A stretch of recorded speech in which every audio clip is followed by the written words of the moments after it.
பெரம்பலூரின் வேப்பூர் பகுதியில் சிதம்பரம் மக்களவைத் தொகுதி வேட்பாளரும் விசிக தலைவருமான திருமாவளவன் மற்றும் அமைச்சர் சிவசங்கர் பிரச்சாரம் மேற்கொண்ட போது திருமாவளவனின் டிஜிட்டல் பிரச்சார QR கோடை செல்போனில் ஸ்கேன் செய்து சோதித்து பார்த்தனர். இது குறித்தான கூடுதல் விவரங்களோடு இணைகிறார் செய்தியாளர் ரேவேந்திரன். வணக்கம் ரேவேந்திரன், விவரங்கள். வணக்கம் தர்ஷினி. அதாவது QR கோடு செல்போனில் பாருங்க, திருமா சொல்றதை கேளுங்க. டிஜிட்டல் பிரச்சாரத்தில் கலக்கி வரும் விடுதலை சிறுத்தைகள் கட்சியின் தலைவர் திருமாவளவன். சிதம்பரம் நாடாளுமன்ற தொகுதியில் போட்டியிடும் விடுதலை சிறுத்தைகள் கட்சி தலைவர் திருமாவளவன் கடந்த ஒரு வாரமாக மக்களை சந்தித்து தீவிர பிரச்சாரத்தில் ஈடுபட்டு வருகின்றார்.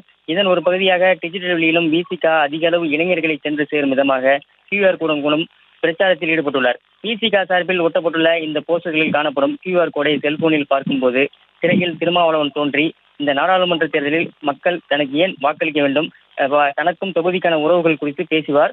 இன்று பெரம்பலூரின் வேப்பூர் பகுதியில் பிரச்சாரத்தில் ஈடுபட்டிருந்த திருமாவளவன் மற்றும் போக்குவரத்துறை அமைச்சர் SS சிவசங்கர் அங்கு ஒட்டப்பட்டிருந்த QR கோடை தங்களின் செல்போனில் ஏற்றி பரிசோதித்தனர். திரையில் திருமாவளவன் தோன்றி பிரச்சாரம் செய்தவுடன் தொண்டர்கள் ஆர்ப்பரித்தனர். தொடர்ந்து போக்குவரத்துறை அமைச்சர் சிவசங்கரும் தனது செல்போனில் இயக்கி வீடியோ பார்த்து மகிழ்ந்தார். மேலும் இப்பிரச்சாரம் எவ்வாறு செயல்படுகிறது என்பது குறித்து திருமாவளவனிடம் கேட்டு உயர்ந்தார்.